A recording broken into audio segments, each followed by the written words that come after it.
Hello दोस्तों, स्वागत है आपका इंडो ड्रामा चैनल में। जुलाई 30 तारीख 2020 नासा ने एक मिशन को लॉन्च किया है। इस मिशन को मार्स एक्सप्लोरेशन मिशन भी कहा जा रहा है और नासा परसिवियरेंस रोवर मिशन भी कहा जा रहा है। इस मिशन को नासा का 4th जनरेशन सबसे एडवांस रोवर जिसका नाम दिया गया है परसिवियरेंस, ये इस मिशन को करने वाला है। ये मिशन काफी एडवांस हो रहा है। इस मिशन को नासा ने सबसे एडवांस मिशंस में से एक बताया भी है। आज इस वीडियो में हम देखेंगे इस परसिवियरेंस रोवर का क्या एबिलिटीज है, ये मिशन को कैसे अंजाम दिया जा रहा है, इस मिशन में कैसे कैसे ऑब्जेक्टिव्स है और क्या नासा मार्स से फाइंड करना चाहता है जिसकी वजह से इस मिशन को नासा ने कंडक्ट किया है। हम सब चीजें इस वीडियो पर देखने वाले हैं, तो चलिए कुछ नया जान लेते हैं।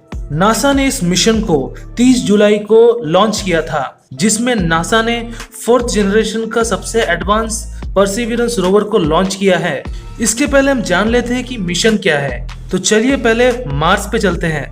मार्स पे 3.5 बिलियन वर्ष पहले एक डेल्टा हुआ करता था जिसमें बहुत सारा पानी था, लेकिन आज वो डेल्टा पूरी तरह से सूख चुका है। लेकिन जाहिर सी बात है, जिस समय में मार्स में डेल्टा हुआ करता था उस समय मार्स में लिक्विड फॉर्म में ऑक्सीजन जरूर था। उस ऑक्सीजन के सहारे बहुत सारे माइक्रो ऑर्गेनिजम्स भी रहे होंगे। इसे फाइंड करने के लिए नासा ने इस रोवर को मार्स में भेजने का निर्णय किया था और इस मिशन को 30 जुलाई को अंजाम दिया है।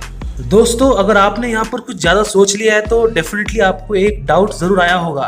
वो डाउट ये हो सकता है कि अगर ये सैंपल इस रोवर ने कलेक्ट किया होगा तो ये वापस पृथ्वी में कैसे आएगा। जी हाँ दोस्तों, ये सवाल बिल्कुल जायज़ है, जिसके लिए नासा ने इस मिशन का नाम एक्सप्लोरेशन मिशन दिया है।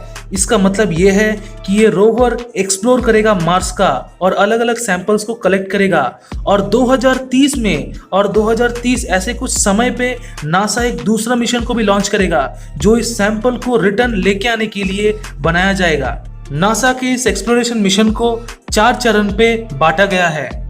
पहले चरण पे ये रोवर एनवायरनमेंट को देखेगा, वहां के माइक्रोबियल लाइफ को जांचेगा। दूसरे चरण पे परसिवियरेंस रोवर बायो सिग्नेचर्स को ढूंढेगा। इसका मतलब जो भी सॉइल मौजूद है, जो भी पत्थर वहां पर है, उसे तोड़ेगा, उसे ड्रिल करेगा, उसके अंदर से सैंपल को ढूंढने की कोशिश करेगा। और तीसरे चरण पे उस सैंपल को वो टेस्ट ट्यूब में डालेगा और अपने अंदर में लोड कर लेगा। और चौथे चरण पे मार्स में ऑक्सीजन को ढूंढने की कोशिश करेगा और आसपास के एनवायरनमेंट को जांचेगा, क्योंकि अगर फ्यूचर में एस्ट्रोनॉट वहां पर आ पाए तो उनके लिए काफी मदद मिल जाएगी। परसिवियरेंस रोवर को अच्छी तरह से उतारने के लिए उसमें लैंडिंग सिस्टम्स भी लगाए गए हैं और कुछ इंपॉर्टेंट टेक्नोलॉजी भी उसमें अप्लाई किया गया है। इस रोवर का वेट बताया जा रहा है 1025 kg। इस रोवर में 4 सबसे एडवांस टेक्नोलॉजी को जोड़ा जा रहा है, जिसका नाम है range trigger, terrain relative navigation, MEDLI-2, EDL cameras and microphone. Range trigger क्या है? रेंज ट्रिगर ऐसा एक डिवाइस है जो लैंडिंग एरिया को कम कर देगा, टारगेट बनाएगा, बहुत ही छोटे जगह पे लैंडिंग करवाएगा।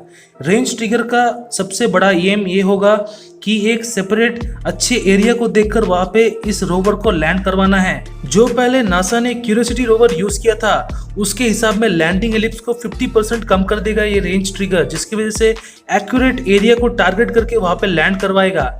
दूसरा डिवाइस परसिवियरेंस रोवर का ये बताया जा रहा है टेरेन रिलेटिव नेविगेशन। ये बहुत ही एडवांस सिस्टम यहाँ पर लगाया गया है। ये ऑर्बिटर मैप जो लैंडिंग सेक्शन होने वाला है, जो लैंडिंग एरिया है, वहाँ का एक मैप बनाएगा और कंप्यूटर में लोड करेगा। इस मैप को देखकर वो जांचेगा कि कौन सा एरिया पे बहुत ही अच्छा स्मूथ लैंडिंग हो सकता है। अगर लास्ट मोमेंट पे 300 मीटर्स के डिस्टेंस में अगर देखा जाए कि वो एरिया अच्छा नहीं है, वहाँ पे लैंड करना सुरक्षित नहीं है, तो ये सेंसर्स के द्वारा इस रोवर को सडनली टर्न कर देगा और उस एरिया से ये मूव होकर दूसरे एरिया पे लैंड होगा। तो ये ऑटोमेटिकली मूवमेंट जो कहा जाता है इस टेरेन रिलेटिव नेविगेशन से हो पाएगा। नेक्स्ट डिवाइस MEDLI-2 कहा जा रहा है। इस डिवाइस को स्पेशली बिल्ड किया गया है टेम्परेचर और प्रेशर को मापने के लिए। जो एक सेंसर है, MEDLI एक सेंसर है, बहुत ही सेंसिटिव सेंसर है, जिससे टेम्परेचर और प्रेशर को मापने में रोवर को काफ़ी आसानी हो सकती है। और चौथा है EDL कैमरा। EDL कैमरा काफ़ी एडवांस कैमरा यहाँ पे कहा जा रहा है, जो बहुत ही हाई रेजोल्यूशन फुटेज वहाँ से भेजेगा पृथ्वी में। इसी के साथ परसिवियरेंस रोवर पे एक डिवाइस को जोड़ा जाएगा जो परसिवियरेंस रोवर के निचली भाग पे जुड़ा हुआ रहेगा। उसका नाम है मार्स हेलीकॉप्टर, जिसका नाम इंजेन्यूटी रखा गया है। ये मार्स में लैंड होने वाला पहला फ्लाइंग ऑब्जेक्ट भी बताया जा रहा है। इंजेन्यूटी मार्स हेलीकॉप्टर का वेट बताया जा रहा है यहाँ पर 1800 ग्राम।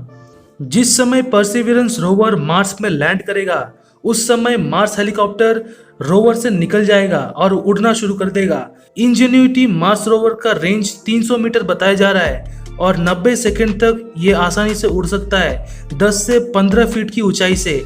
इंजेन्यूटी मार्स हेलीकॉप्टर का काम यही रहेगा कि ये रोवर के चारों तरफ एरिया पे घूमेगा और वहाँ का फुटेज पृथ्वी पे भेजेगा, जिससे हमें ये पता लगेगा कि रोवर के चारों तरफ के एरिया कैसा है, किस तरह का लोकेशन है। नासा के द्वारा ये बताया जा रहा है कि ये रोवर का लैंडिंग फरवरी 18 को 2021 पे होने वाला है और इस मिशन को 1 साल लग सकता है, जो मार्स का 1 साल होगा, यानी कि पृथ्वी के हिसाब से 687 डेज टाइम लगेगा। अभी जो स्टेज बताया जा रहा है इस रोवर का वो है क्रूज स्टेज। क्रूज स्टेज ये होता है कि स्पेसक्राफ्ट जो लॉन्च हुआ था जिसका स्पीड था 39,600 किलोमीटर पर आवर के स्पीड से, अभी ये रोवर अर्थ के इक्वेटर पे घूम रहा है और सर्टेन स्पीड के बाद में यहाँ से लॉन्च होगा। इस स्टेज को 15 दिन का गैप दिया गया है, यानी कि 15 दिन बाद ये रोवर यहाँ से अर्थ के इक्वेटर से मूव होगा। पृथ्वी से लेकर मंगल ग्रह तक की दूरी ये रोवर 7 महीनों में पूरा करेगी और ये डिस्टेंस बताया जा रहा है 480 मिलियन किलोमीटर्स होगा। अगर आपको ये वीडियो अच्छा लगा है तो लाइक कर दीजिए, चैनल को सब्सक्राइब कर दीजिए और अपने दोस्तों को शेयर कीजिए। और अगर आपको कोई डाउट है तो कमेंट भी कर दीजिए नीचे। आपके समय के लिए बहुत बहुत धन्यवाद। मिलते हैं और एक वीडियो पे।